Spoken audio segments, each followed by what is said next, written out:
Hey everybody, my name is Ray Ramos and I am a sentimental man. And I hope all you guys are doing really well. Um, so I wanted to give you guys an update on the tax hike, potential tax hike, from what I've learned. Some a little bit more accurate information to give you an idea of what we're up against. And so I have with me uh, a little bit of stuff I found online, and I'd like to read it for you so you get a better idea. And we'll go from there. And as well as at the end of this, I'll talk about what's in store for the channel. So, without further ado, let's get this boring stuff out of the way. Another bill seeking to close loopholes in the federal tax code on tobacco products has been introduced into the U.S. Senate, and if passed, it could increase the federal tax paid on some premium cigars by more than 800%. S.1314, known as the Tobacco Tax Equity Act of 2021, and this is like the fifth time this particular senator has introduced this bill, is being sponsored by Senator Dick Durbin out of Illinois, Ron Wyden out of Oregon, along with Representative Raja Krishnamurthy out of Illinois, and seven other Senate Democrats.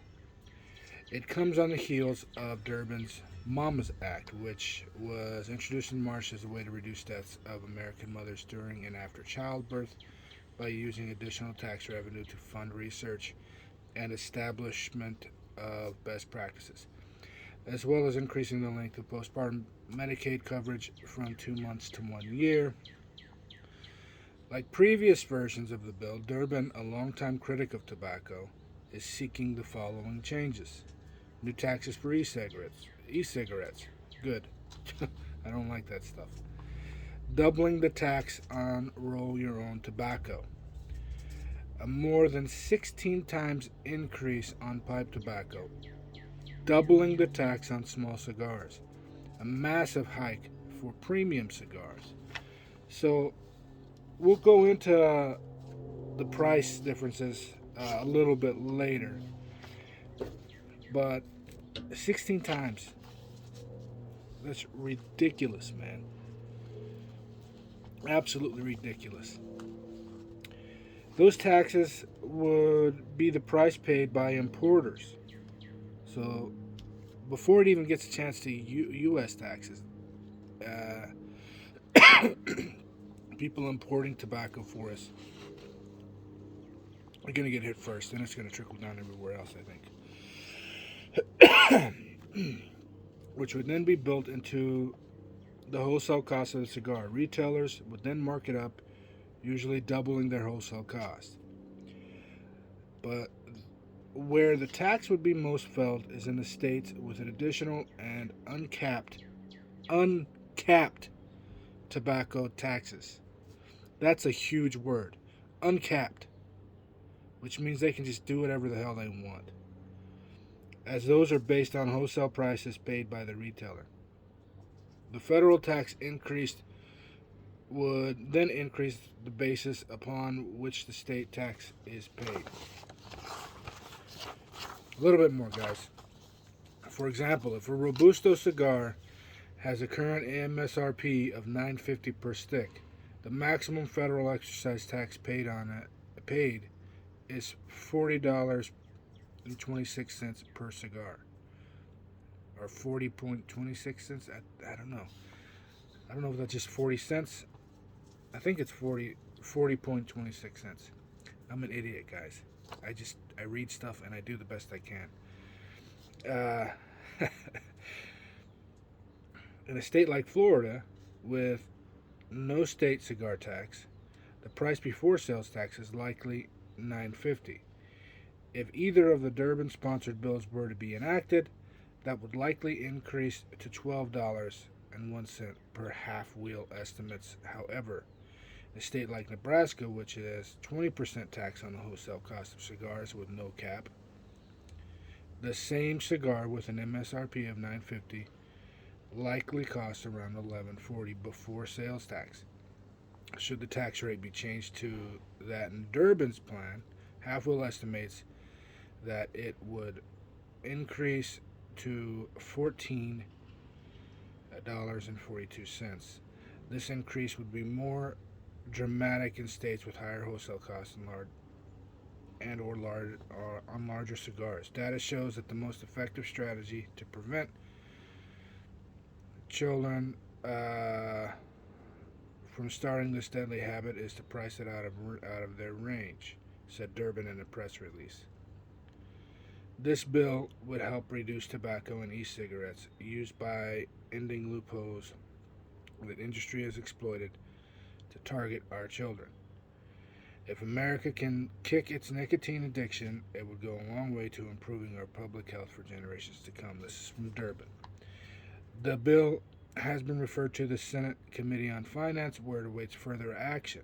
The committee has also been assigned the Mama's Act, which it has not taken any action on since receiving it in late February. Previous versions of the bills have failed to get any committee votes. So, basically, you're doubled on the prices that you pay if this goes through. And this is essentially the best chance, I think, at this point for this bill to get passed, given that the current government control is Democrats.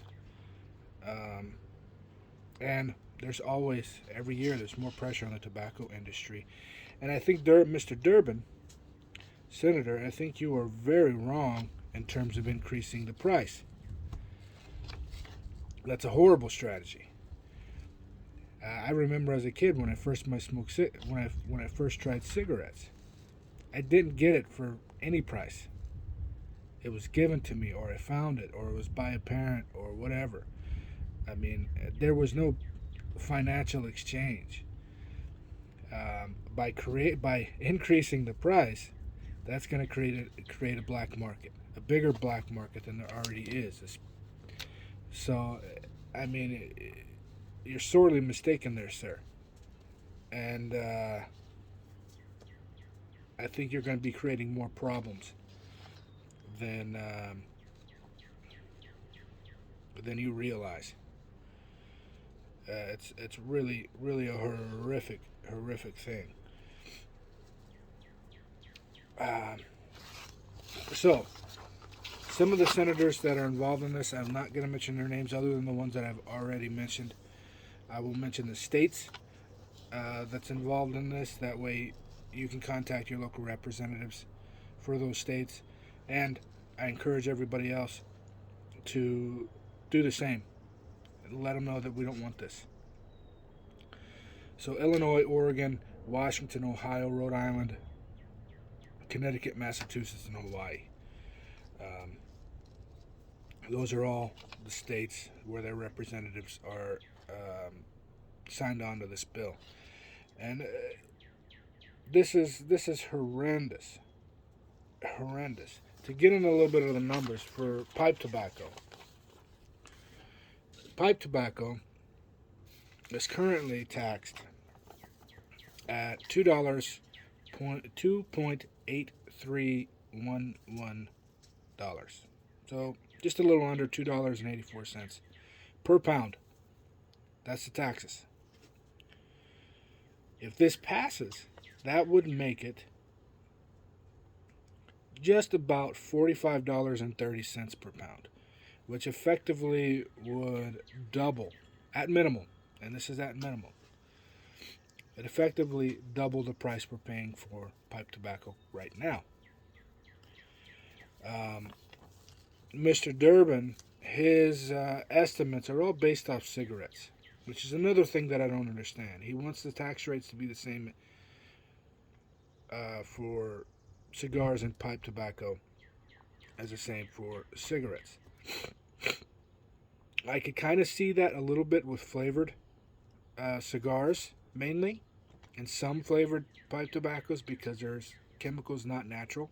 Some of these products, I could see that in there, kind of, but not even that. Cigarettes, there's so many more chemicals that are used to kill bugs, kill critters, and all this other stuff. And if you're a cigarette smoker and you love it, more power to you. I've got nothing against you. But for me personally, um, not my bag. Um, so small cigars, I think the current rate is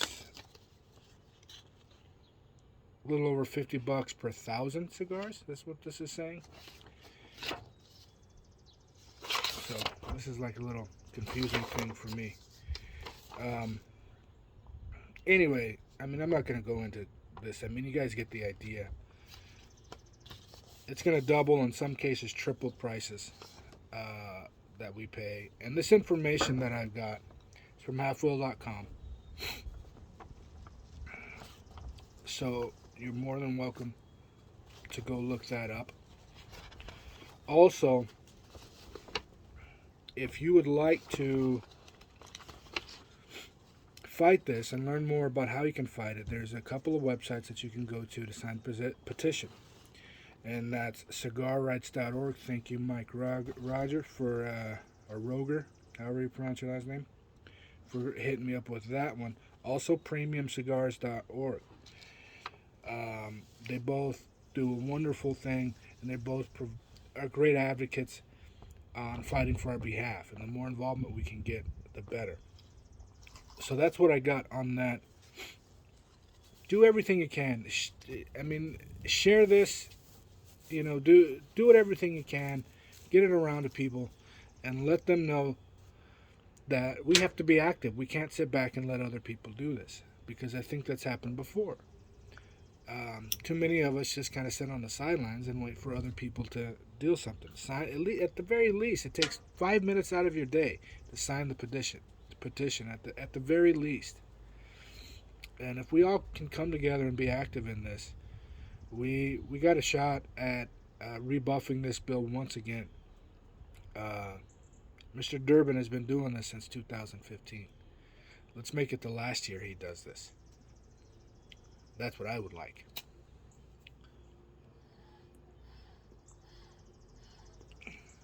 So,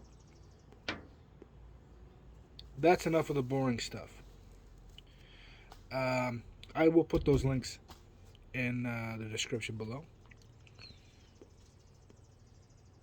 In regards to the future of the channel, what I'm going to start doing is going through the history of tobacco. Or trying to. I realize that there's a lot of young guys out there that haven't built that sentimentality yet. Or there may be even some seasoned smokers out there. Cigars, pipe tobacco, that would like a little bit more sentimentality. And a lot of that comes from learning about where tobacco comes from and its importance in our lives, in our culture, in our history. And I'm going to start doing that moving forward. Also, I'd love to hear from you guys on what you think about that. What you think about this tax hike. Is there something else we can do? If you have other resources, let me know what you think of the channel. Let me know. Talk to me. I only get better because you guys make me better. And I get better by your feedback. So let me know what you're thinking. If you have any other ideas that you'd like to see from me, there may be some things that aren't tobacco related that come up. Some challenges that I have in mind. But I want to have fun. I'm enjoying this. I'm going to keep doing it. And I want you to come along with me. And let's build a spectacular community that can be added in the pantheon of cigar and pipe tobacco communities online and out in the real world too. So take care, guys. I hope to see you in the next one. And stay sentimental, will you? Appreciate you guys.